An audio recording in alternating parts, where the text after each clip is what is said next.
Okay, so there we go. Hello to everyone. Today we're very happy to have Gabor, at least virtually, and he's going to tell us about the volume of the black hole interior at late times. So Gabor, take it away. Yeah, thank you very much. So many thanks for this invitation. It's great to be virtually back in Vancouver and see many familiar faces, even though just digitally, but still it's a delight. So I'm going to talk about work that appeared this July with Luca and Mark. It's gonna be partially a holographic complexity talk and partially a JT gravity talk. So be prepared. So here's the title. Please stop me anytime you have question, comment, so don't hesitate. Yeah, so let's get to it. So this will be the plan for today. So I will give you some short motivation of what are we trying to understand in the long term, why we are doing what we are doing. Then I will give you a review of JT gravity, like a lightning one, and its duality to a matrix integral, a random matrix theory.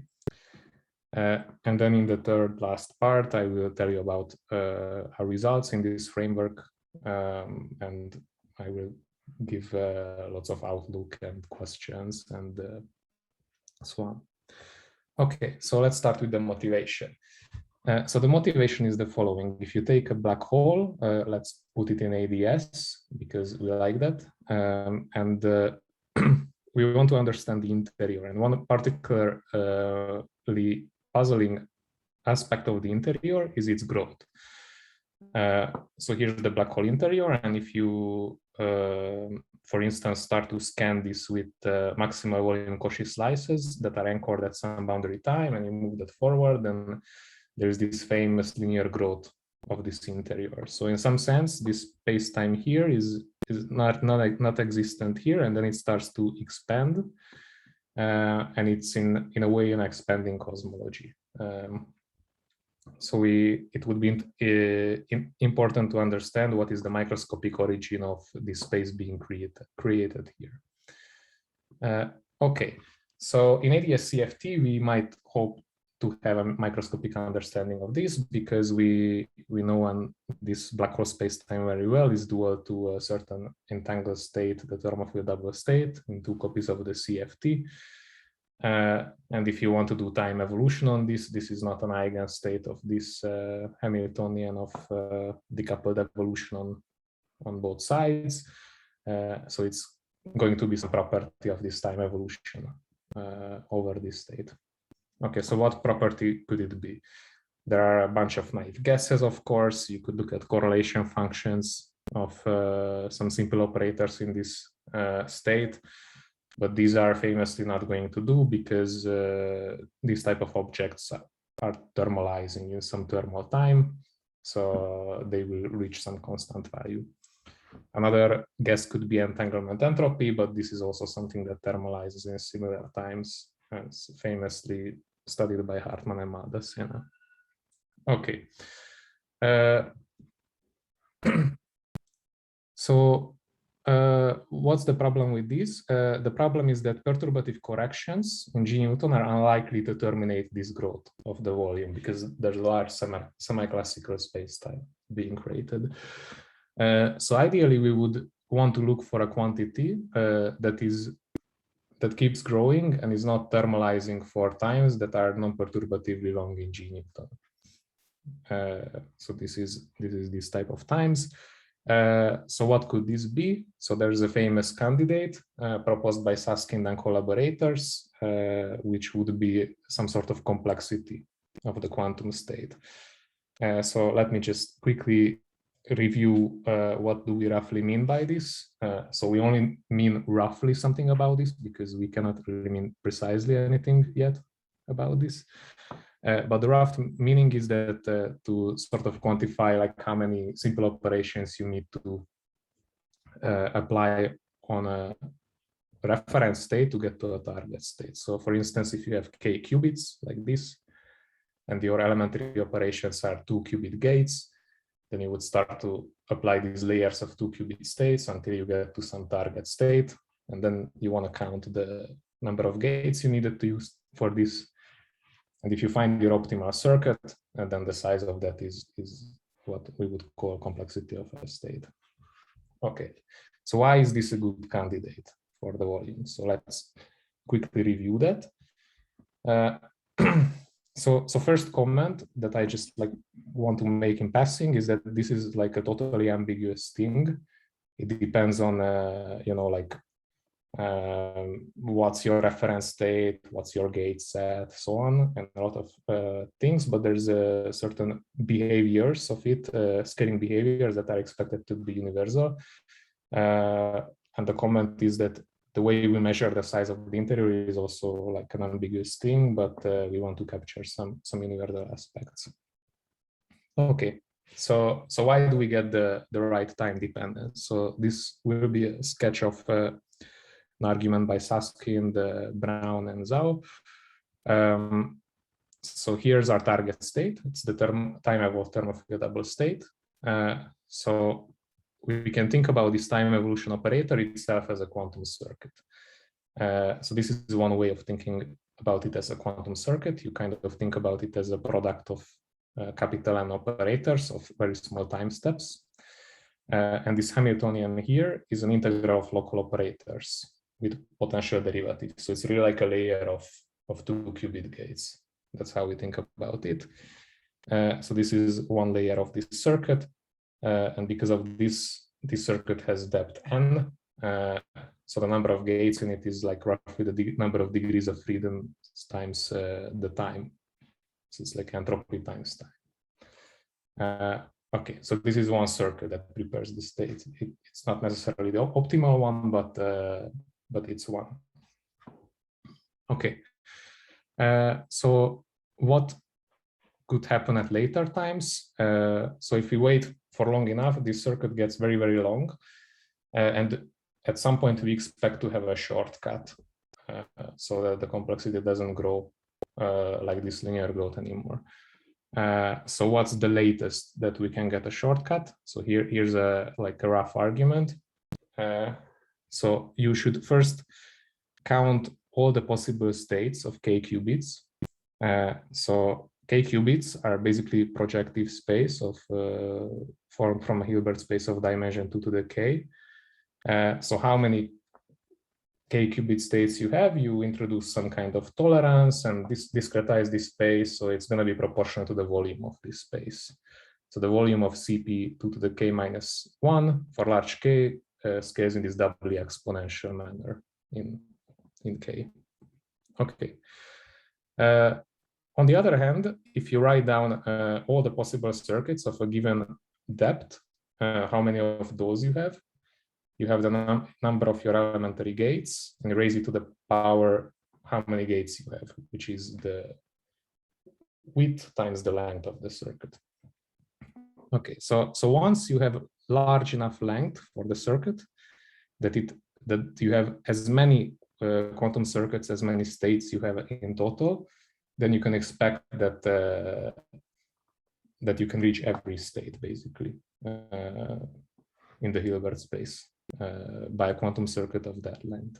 So this suggests that you have a maximal complexity that you can have in the Hilbert space, and it's exponential in the number of qubits.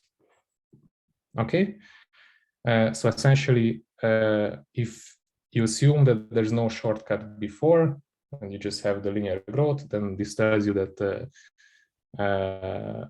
there's at latest there's a saturation at exponential in the entropy time in this notion of complexity.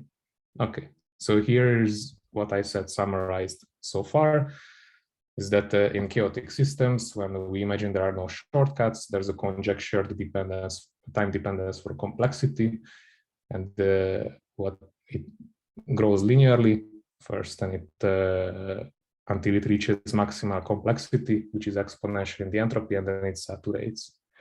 And then at very, very late times, doubly exponential times, you could have recurrences, but I'm not going to talk about those today. Okay, so instead, as I mentioned, like this linear growth is conjectured to capture the growth, the semi-classical growth of the interior. So this is what we can understand in semi-classical gravity. And then the question for today is that whether it's possible to see in gravity this saturation. Okay, so this is what we will try. Okay, so any questions so far?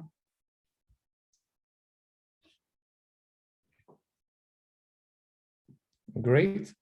So first, before we delve into the model where we try to see this saturation, first let's ask, why is there a chance of us for seeing something like this in gravity? So this is some non-perturbative effect. Why don't we need the completion into some string theory and so on? And the answer is that we will basically use Euclidean gravity, and just we are emboldened by the fact that it seems to have an unreasonably large regime of validity. So there are many examples from recent years for this. It can capture, for instance, universal energy repulsion in chaotic systems, or spectral correlations, or the entropy page curve of evaporating black holes. And a common theme about these findings is that what plays an important role in this gravitational path integral is summing over topologies. So topologies that are suppressed compared to some leading topology. So this is what gives non-perturbative effects. So for example, in the case of spectral statistics, it's about wormholes connecting disconnected Euclidean boundaries. Or in the case of the page curve, it's in the replica partition function, wormholes that connect different replicas. Okay, so this is what we will do. We will try to assess the effect of summing over topologies on the size of the interior. Okay, so this is what we do today. Okay, so let me move on to the next part and review JT gravity, if there's no question. Great. So this is a two-dimensional theory of dilaton gravity. So this has been studied a lot in recent years, and many of you have worked on this or familiar with this in various ways. So let me just be quick here. So here's the action. This phi is the dilaton. There's a 2D metric. There's some topological term. This is the bulk term of the action, and then there's a boundary term for well-defined variational principle and holographic renormalization. So this is a pretty like kind of a universality class of models in a sort of IR limit, and it arises by dimensional reduction for many near extremal black holes, near horizon regions of these black holes. So how do black holes look like in this theory? So as you can see, if you integrate out the dilaton, essentially all geometries are constant negatively curved in this theory. So the black hole solution is also just a piece of global ADS2 with a cutoff surface at a large and constant value of the dilaton. So here you have a global ADS2 strip. This is like a Lorentzian picture, and the solution for the dilaton follows a constant dilaton trajectory that's something like this. So essentially, because of the cutoff surface going all the way out to infinity, you have horizons in this geometry like you would in a two-sided black hole. And in this patch, you can pick Rindler coordinates that look like this. So it's like a good old Schwarzschild type metric. Okay, in Euclidean, you just get usual cigar geometry, which is just a disk, hyperbolic disk in the present two-dimensional case. Okay, so what happens if we move to the quantum theory? So as I said before, when we want to do a path integral in this theory, the dilaton integral is linear in the action, so it's very easy. You integrate it out and it just gives you a delta function that turns all off-shell geometries in the path integral into pieces of hyperbolic space. So in particular, for trivial topology, for disk topology, it's just pieces of the hyperbolic disk. So what you're summing over is kind of geometries like this. And the only off-shell degree of freedom is these wiggles that give you kind of the shape of the cutout surface. The boundary condition, the thermal case, is the length of this curve is here being fixed by the temperature. Okay, so the action over these wiggles is given by the famous Schwarzian action of this reparametrization here, and there's a very nice result due to Stanford and Witten, or pointed out by Stanford and Witten, is that the path integral over this action is one loop exact. So you can exactly do this gravitational path integral and fix topological sector, and you have, for the case of the disk, this very simple result where beta is the inverse temperature and gamma is the coupling of the theory that's related to the boundary condition of the dilaton here. Okay. So what happens when we want to add higher topologies? So this is the next step. So now the partition function, which would be a path integral with a given fixed length boundary, will be calculated by not just this disk that we have discussed, but also summing over higher topologies. And you can actually deal with these kind of integrals via surgery. So here at the disk level, you have this one loop exact integral that I have shown you. And for this type of geometries, you do surgery, which means that you cut it along a geodesic of size b. And in all of these geometries, the part of the integral that's near the boundary is always the same. So it's the same geometry. It's called a trumpet because it looks like a trumpet. So this is also a one loop exact integral, and it gives you this trumpet partition function that again has this very simple form, now also depends on b, this geodesic length.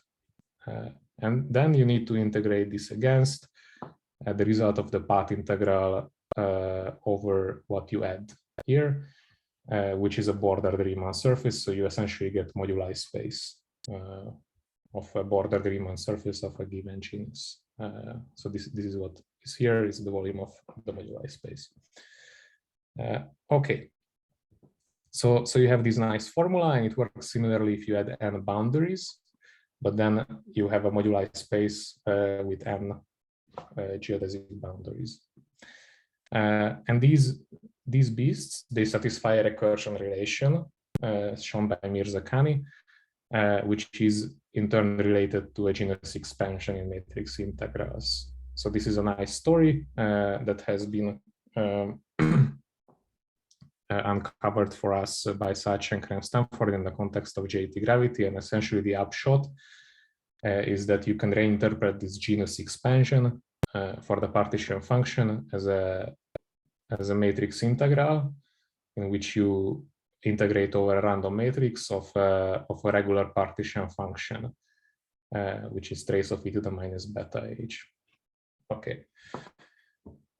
So this squiggly line just is here to remind you that this is true in the genus expansion and in the double scaling limit of the matrix integral, which just means that we take infinite size matrix and zoom near the bottom edge of the spectrum. Okay, so this was the JT gravity review. Hopefully it was not too quick.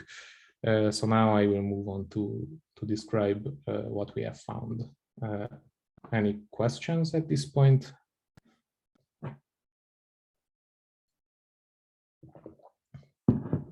Okay. Okay, so let's talk about the volume of interior of a black hole in JT gravity, and we step back again to classical Lorentzian black hole to orient ourselves. So this is again global ADS2 with a constant dilaton cutoff surface. So maximal volume slice is easy to find. It's a straight line, and its size is determined by how the cutoff surface moves. So if it has this very simple form, and indeed at the times that are much larger than the temperature, it gives you linear growth, which is universally true for this type of black holes. Okay, so this is the classical volume. It grows forever. So how can we talk about a quantum volume? So first, let us define a perturbative quantum volume. So that's not very hard to do in this theory, because in this theory, it's because of the simplicity and one loop exactness, there's a gravitational wave function that you can define. So here, this is the Hartlocking wave function for a thermophile double state at the level of disk topology. This is again a one loop exact expression where you do a path integral where there's a piece to the boundary that that has a fixed renormalized length, and it's an asymptotic boundary, and then there's a piece of it which is a geodesic boundary of length L. Okay, and this is where the wave function lives. And in this theory, there's a very concrete explicit expression for this. So I will be not using this, so don't get scared. I'm just showing you that it really exists. It's a one loop exact expression. It's some integral transform of a Bessel function. Okay, so once you have this wave function, you can define the quantum volume as the expectation value of the volume, which means that we take two of these wave functions and sandwich the value of the volume here in between and integrate over all values. So it's just regular quantum mechanical formula. There's some inner product in which these guys are normalized. You put here wave function modulus squared and the volume. Okay, so this is perturbative quantum volume. Okay, so how do we move to the non-perturbative level now? So here the challenge is that once you are not on the disk, but you have higher genus, then you have an infinite number of extremal geodesics. Okay, so here's an example with genus 1. So we anchor our surface between these 2 points. So these are the boundary conditions, and I've shown you 3 surfaces in purple, orange, and green that all go between these 2 points and are geodesics. So you can understand this also in covering space when you cut this surface open along the blue and red lines. And in this case, these are just semicircles on the hyperbolic disk that bounce around between these identifications. So since this is kind of a billiard now, hyperbolic billiard, it's clear that there's infinite ways to go between the 2 points. Okay. So one naive thing that you could do in Euclidean is just to take the shortest ones between these, but this will not be good for us because we're interested in moving over to Lorentzian to talk about the black hole, and in particular we want how the volume depends on Lorentzian time. And in Euclidean, if you just take the shortest geodesic, that's a discontinuous function. It jumps around as you move these endpoints. So instead, we want to define something that is analytic in this position. Okay, so there are some choices involved here, obviously, but one democratic thing to do that one can imagine doing is to, instead of picking the minimal one just for each genus, let's just like average over all these geodesics that go between 2 points. Okay, so that's this sum over gammas. Okay, so that's nice, but wait a minute. These geodesics are longer and longer. So if you do this sum, it's just diverging. Okay, so it's a divergent sum, but we typically don't get too afraid as physicists from divergences, so we can go ahead and regulate. So one natural way of regulating it is to just putting this length into the exponent. So now this is a convergent sum for any delta. and then you can take a data derivative and continue data to 0. So this is a kind of a replica trick for the volume. So you could think about this object for finite data as like a Rényi entropy with a defect, and then when you take derivative and send tangent to 0, you get the size of the volume. Okay, you can also notice that if you just have this expression here, it looks like a 2-point function because it's a geodesic length between 2 points. And indeed, if you choose to sum here over all geodesics, then this would be a 2-point function. Okay, so we will actually not sum over all geodesics, but instead we follow the following prescription. We will sum over geodesics that do not intersect themselves, so non-self-intersecting geodesics. So for instance, here in this case, this geodesic is okay to be summed over. The one that goes on the other way is also okay, but the one that winds around the neck is not okay, so we're omitting that. And one motivation for this is to be able to interpret this slice as kind of like a Cauchy slice wave function inside a black hole. So in the case when the geodetic self-intersects, that doesn't have any kind of a Cauchy slice interpretation. Okay, so this is kind of one reason to do this. The other reason, so here are some allowed kind of geodesics in the case of genus 2. So the other reason to consider these is a technical simplicity. So, so when you cut along such a geodesic, you can see that here, if you cut the manifold along this geodesic, it falls into many pieces. But in the case when it's non-self-intersecting, it always, what it does is that either it falls into 2 or it stays one manifold, but always what it does is that instead of one boundary, you will have 2 boundaries. So one boundary will be like the green thing and one side of the red thing, and the other will be the other green thing and the other side of the red thing. Okay, so this gives a technical simplicity because now you can just insert again kind of a volume operator on this red slice and integrate against replacement of a wave function in the same way as we did for the disk topology. Okay, so here is what I said now in a little bit more pictures. So you have a hierarchy in the surface, there's a geodesic, you cut it along the geodesic, it will introduce 2 boundaries, and you insert your operator between the geodesic parts of those boundaries, and you integrate over the size of the geodesic. So that gives you the contribution that we're interested in. Yeah, so in this case, you are waiting with the hard-locking wave function of the disk. And in this case, what you're waiting in is 2 trumpet wave functions that are joined to a 2-boundary hierarchy in a Riemann surface here, and also certain disconnected contributions. Okay, so this is the structure of the formulas that you need to deal with here. And one comment here is that, of course, there's some things hidden here, but there's some nice math entering in going into a formula like this. So you can see that there's no sum over geodesics here. So that sum over geodesics has already been turned into a change in the moduli space from the 1-boundary moduli space to the 2-boundary moduli space.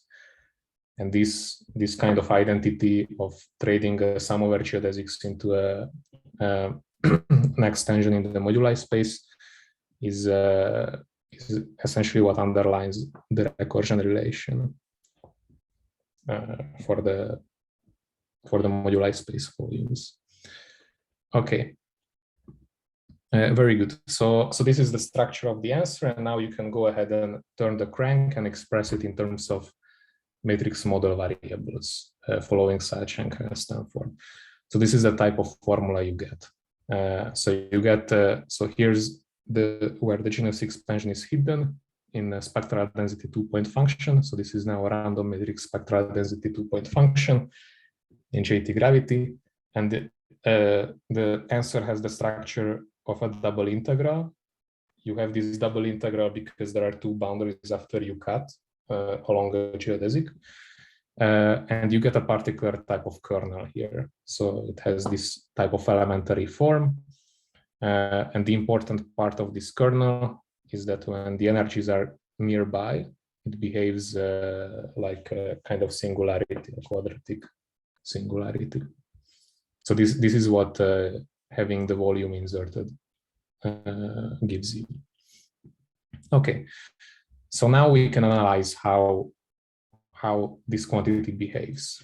And for this, we can actually move away from JT gravity and just use that in matrix integrals, in one matrix integrals with GUE universality class. You have a universal form when the energies are nearby of the spectral 2-point function.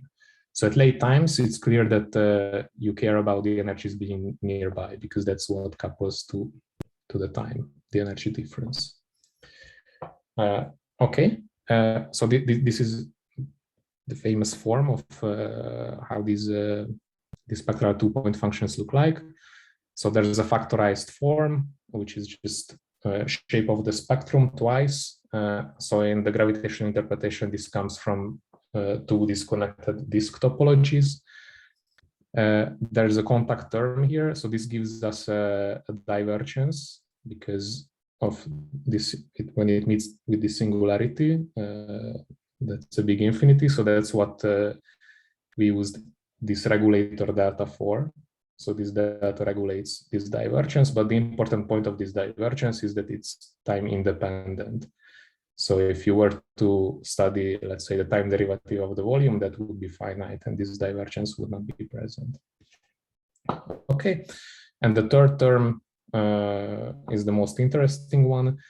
So it has two components. It has a denominator, which is a power law eigenvalue repulsion between these two eigenvalues, and in the gravity picture, it comes from a single wormhole between the two boundaries, this double trumpet. And then the denominator is what regulates the behavior at very, very short energies so that there's no singularity coming from this power law. And this is a doubly non-perturbative effect. So this is called the so-called sine kernel in random matrix theory.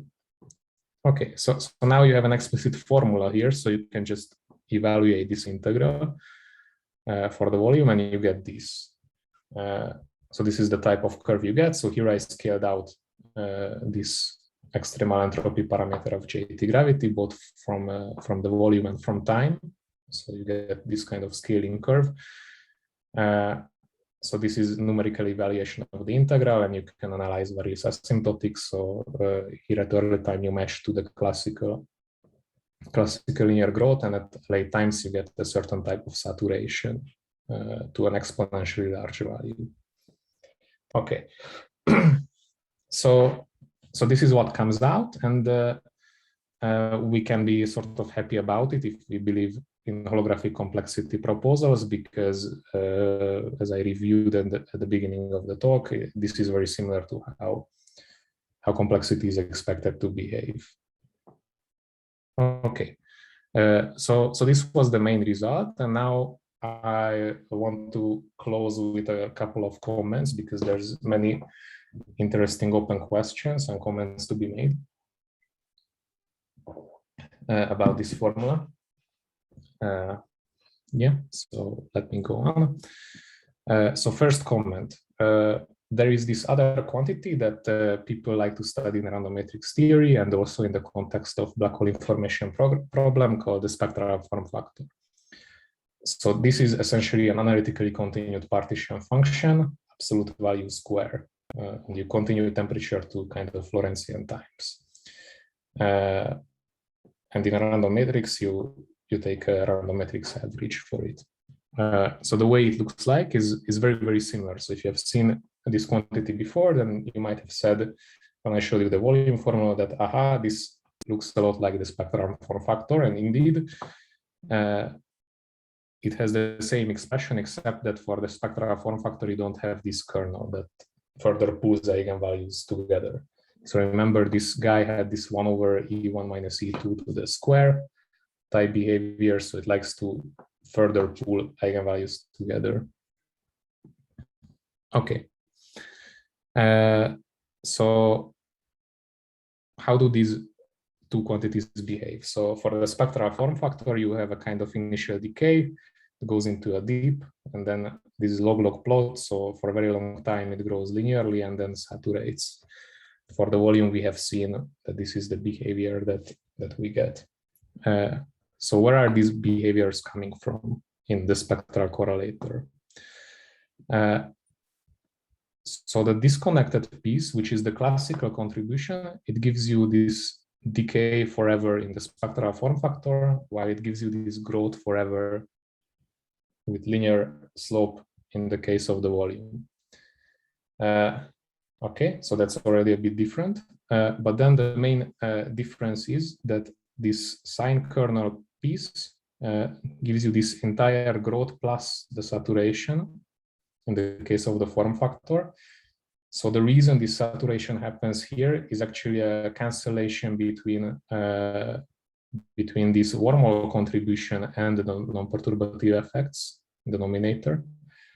On the other hand, for the case of the volume, the way this sine kernel contribution looks like is that it's nearly zero for a long time, and then it gives you exactly the negative of what you have here.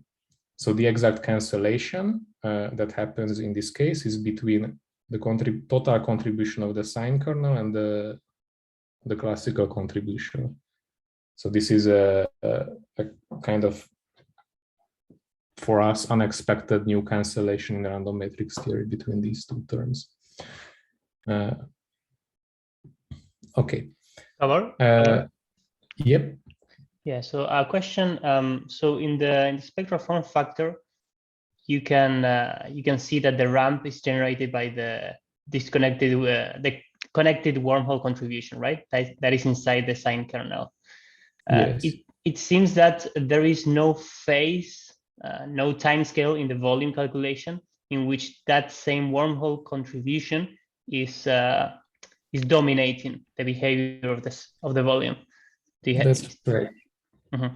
Do you have some comment about that, or it's just it is what it is? Yeah. So the comment is that that's one of the nice open questions to answer, because a statement about this volume formula is that if you truncate genus expansion at any finite order, you get a wrong approximation to the curve. Like it's just not a good approximation, and it's like really a resummed doubly non-perturbative effect that you see this saturation. So we don't have a sufficient geometric understanding of this. We kind of get the JT gravity formula, write it in terms of random matrix theory, go over to the random matrix non-perturbative completion, and there you find this this behavior, but there's no understanding of what geometry is responsible for it. It's not an individual. I see. And another question is, the way you're incorporating these doubly non-perturbative effects is using the sine kernel, right?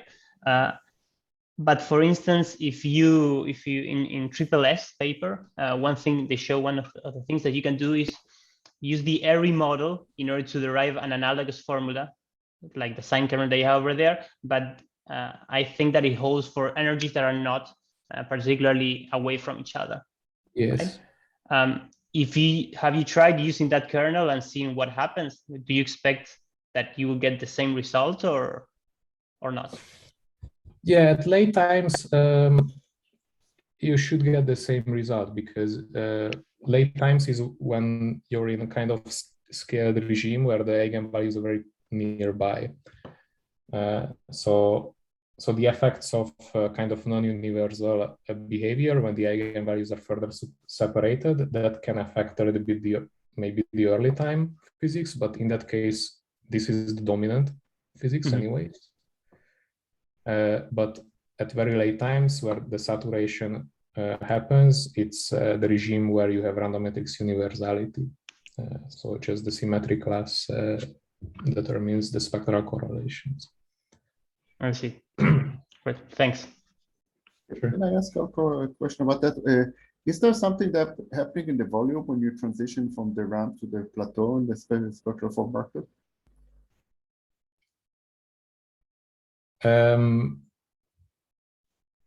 You mean when you do the transition in the spectral form factor? Yeah. Yes, so it's roughly the same time where the volume saturates. So this king is sort of related to this king. I thought that kink was the time where you start the ramp.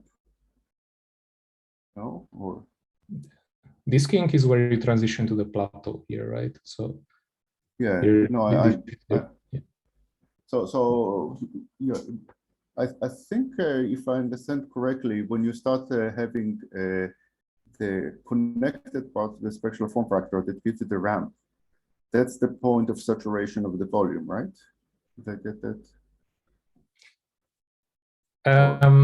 Yeah, so the point of saturation of the volume is more like when the spectral form factor also okay, saturates. I misunderstood. Okay. Yeah, so you should think about this red curve roughly as this red curve, and the main feature in them is at the same time. I see. The difference is that here is that the saturation is coming from a cancer. So here in the form factor, the classical contribution decays by itself. So it goes away without having to interact with anything else. And then all you have is this, and here in this case, they need to cancel. So the ramp basically contributes nothing to the volume. I see. Okay. Yeah. Yeah. Okay. Sorry.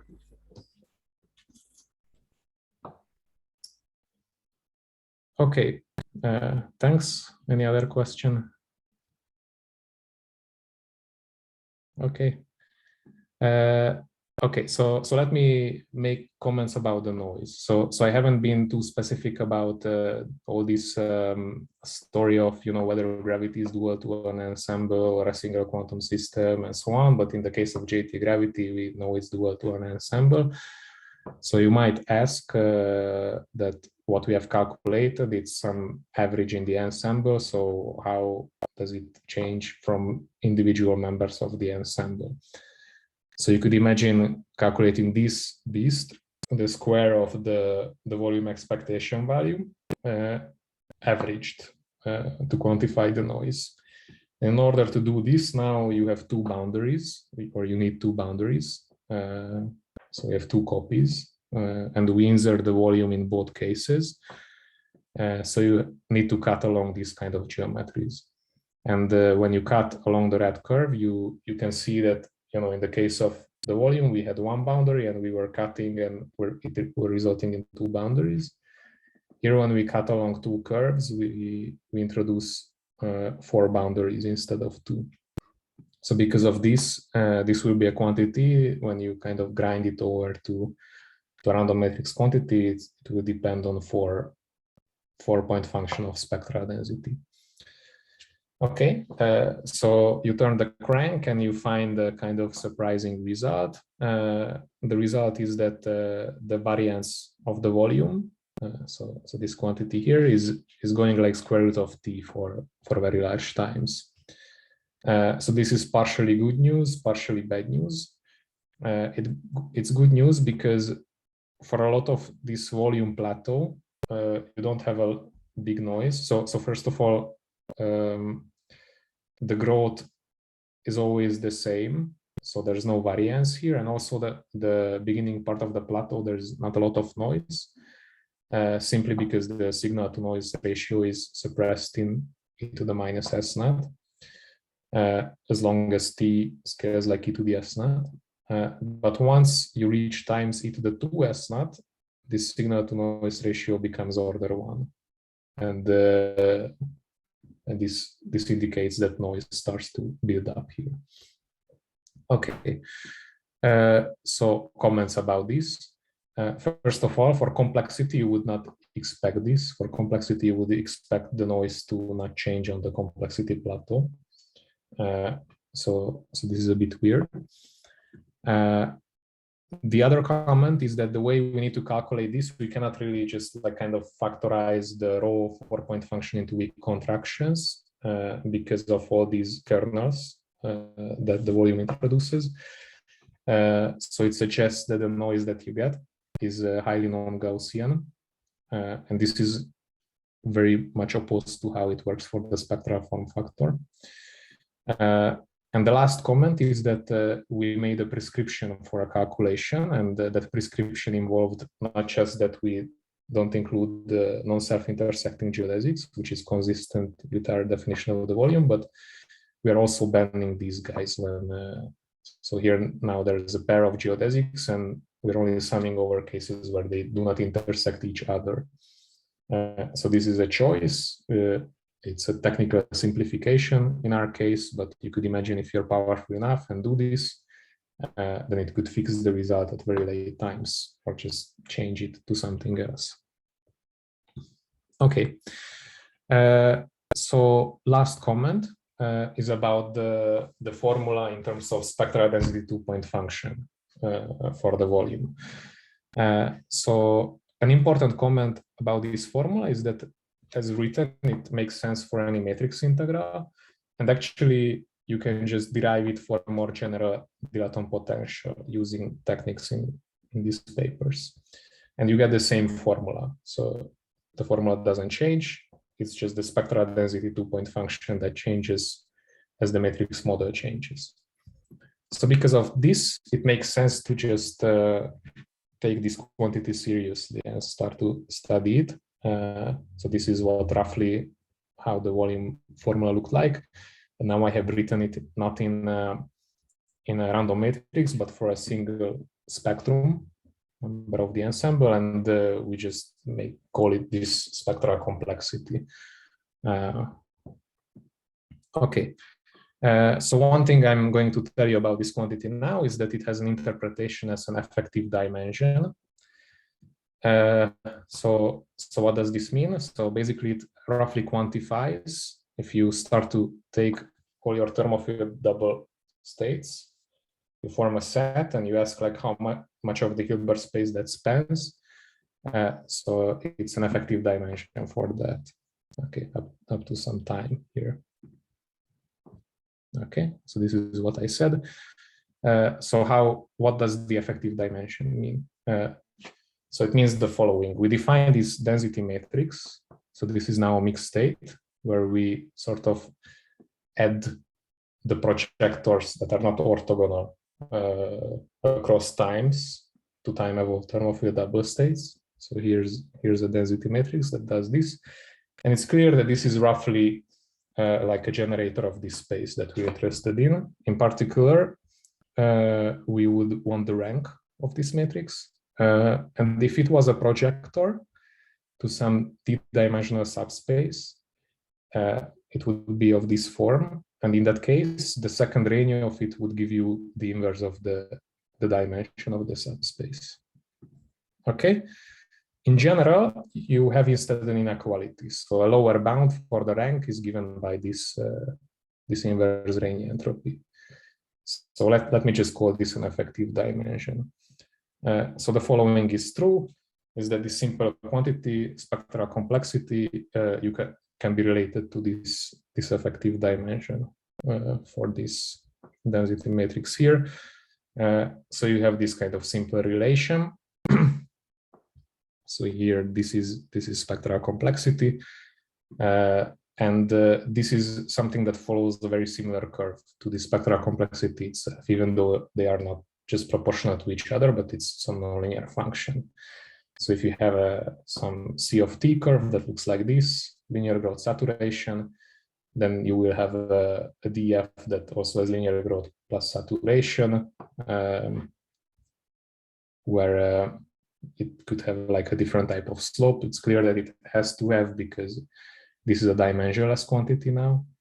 And there's some order 1 factor between where they saturate, but they both saturate exponentially large for systems that have an exponentially large Hilbert space. Okay, so it essentially it's a measure of like how much of the Hilbert space is spanned by the available Hilbert space is spanned by the term of field doubles of different times. Okay, so let me summarize. So I have defined you a regularized non-perturbative definition of the volume in JT gravity. I have told you that it can be shown that it saturates at times that are exponentially late in the entropy and at a value that's exponentially large. So this is also expected from time dependence of complexity. And the result that you get for this quantity is very similar to the spectral form factor, and it's controlled by spectral correlations, but the origin and the ramp and the plateau are slightly different, because here it requires a cancellation between classical and doubly non-perturbative contributions.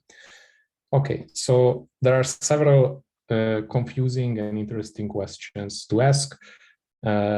First, most immediate question is that, so this is a kind of miracle, because we go to non-perturbative completion of the model and doubly non-perturbative effects are needed for this saturation. You cannot truncate anywhere.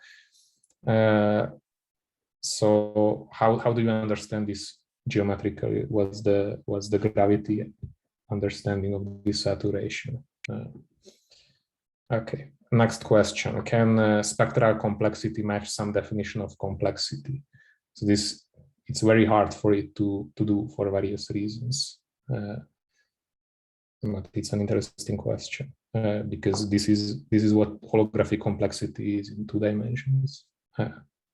Okay, next puzzle. Late time of variance of the quantity in this ensemble is much larger than I expected, and it's not equilibrating. So what to make of that? Or can it be fixed by a different prescription? And finally, that late times, it's very natural that spectral correlations are in control at very, very late times. So you can ask whether this is also true in higher dimensions. Okay, this is all I had to say. Thank you very much. Hey, let's thank Gabor for a great talk.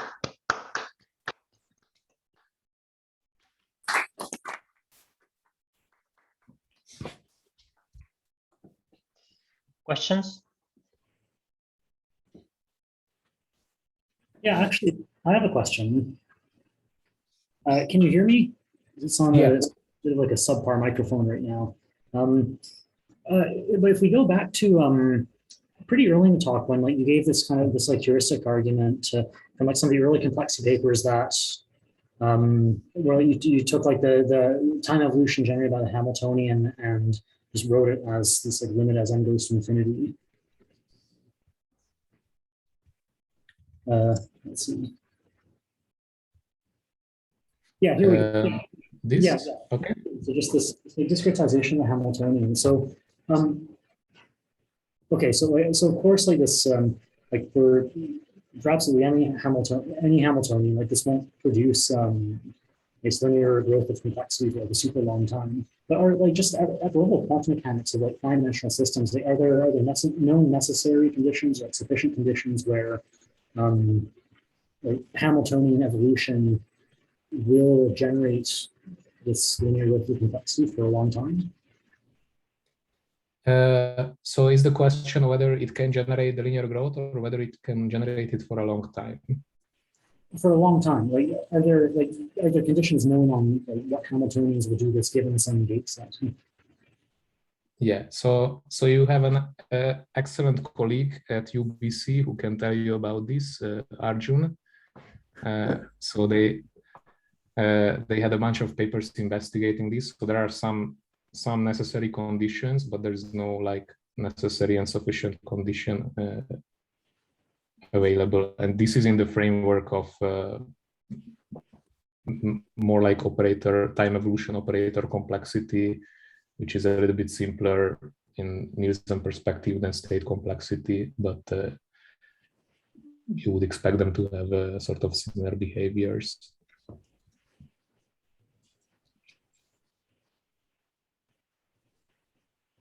So yeah, you can have shortcuts, and there are various ways of having shortcuts. If you consider, let's say, some Nielsen type complexity on unitary manifold, and some ways of having shortcuts can be excluded by the spectrum satisfying and the set of simple gates satisfying certain conditions. They look like ETH a bit,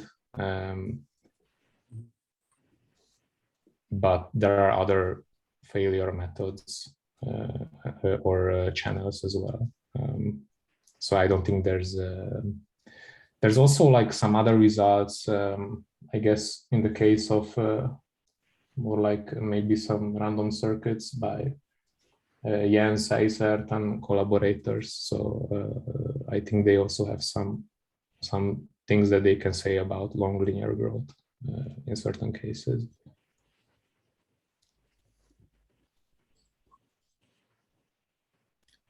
I have another question about your spectral complexity. Yes. So one of the things we at UBC looked at the Krylov complexity, and it sounds like a cousin of that spectral complexity in some sense. It's basically taking some moments of the two-point function of operators. So, but you in your summary, you said something that was a little pessimistic, that this doesn't sound like it should, it looks like other definitions of complexity, or maybe I misunderstood. Yeah, so one obviously weird thing about this is that it gives you a curve that I shown that it has long linear growth, even for a Gaussian random matrix or like a random matrix theory in general. And if you don't, like if in a random matrix theory, the Hamiltonian is maximally mixing. So it's not like a k-local system where you would expect to have a long complexity growth. So it's difficult to imagine what notional, like if you just try to define standard notions of complexity and you give me a random matrix, it has like, it's not made out of simple operators, so it will just complexify in one step maximally. I thought after scrambling time, that doesn't matter. Okay.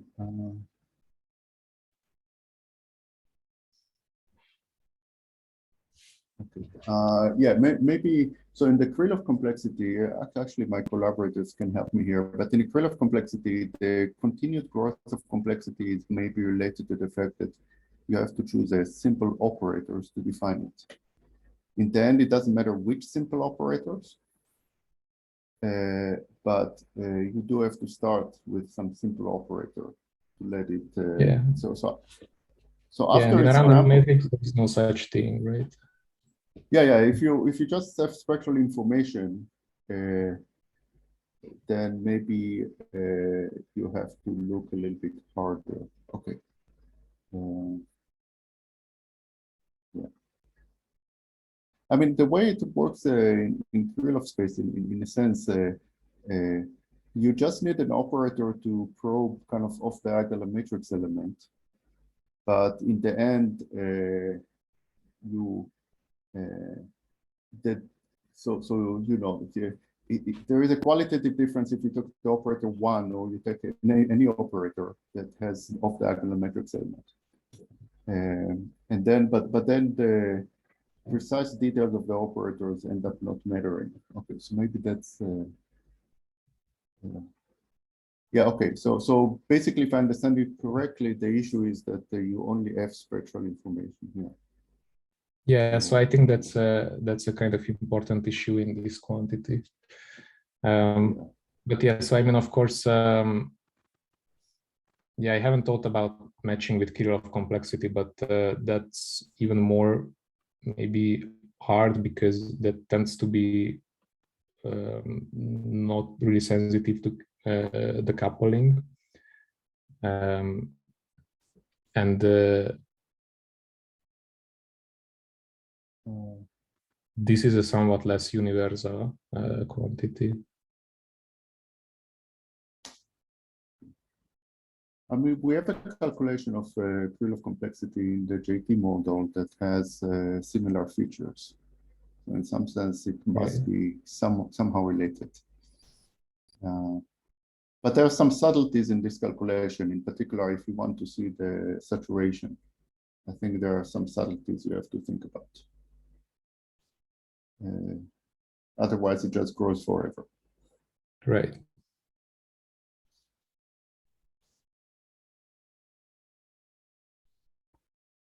Yeah. Okay.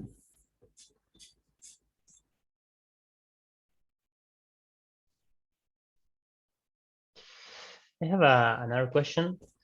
So in this comment that it's right there actually in this slide, it's clear to me that the final formula that you obtain for this volume makes sense for any matrix integral.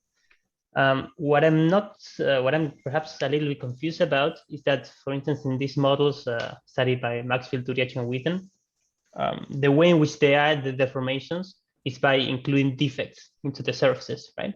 Yeah.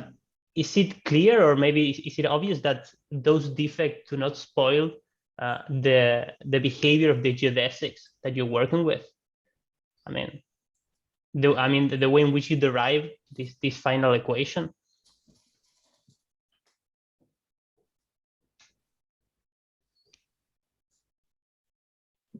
Yeah, so I think as long as the geodesic is not passing through defects, which is something that is sort of required anyway in these kind, like there's a defect angle, sort of alpha, that appears here, and it's restricted to some values so that it repels geodesics, because otherwise there's a problem with the perturbative series. So as long as that's true, that you're not really expecting geodesics to pass through defects at all, so you can kind of cut the manifolds in the same way and like have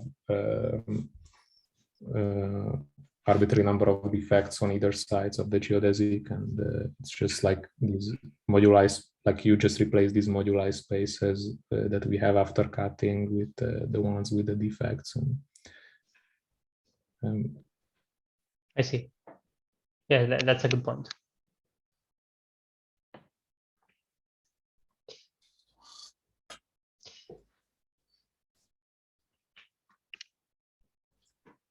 Do we have any more questions? Actually, I have it's just a quick question, but about this, when you're telling us about doing the sum over genuses of the expectation value of the geodesic length, you had to invoke this regulator. Are there sensible choices of regulator that you can choose, and like what effect, or what does that correspond to? You're asking whether there are different choices of regulators, or yeah, because you gave us this one that is like, it's sort of like a Renier replica trick, like regulator. Yeah. Can you make other choices, and in making these other choices, like what would that correspond to? Yeah, good question. I'm not totally sure, but you could imagine making a lot of other choices, like a zeta function, like regulator, and so on. But the physical interpretation, I'm not sure about.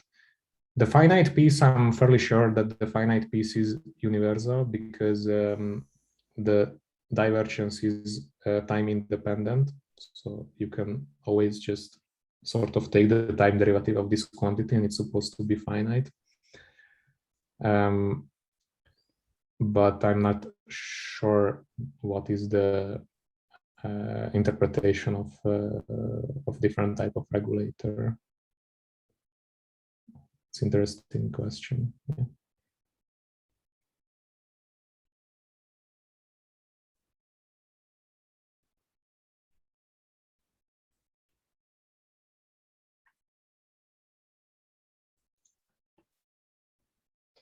Any other questions?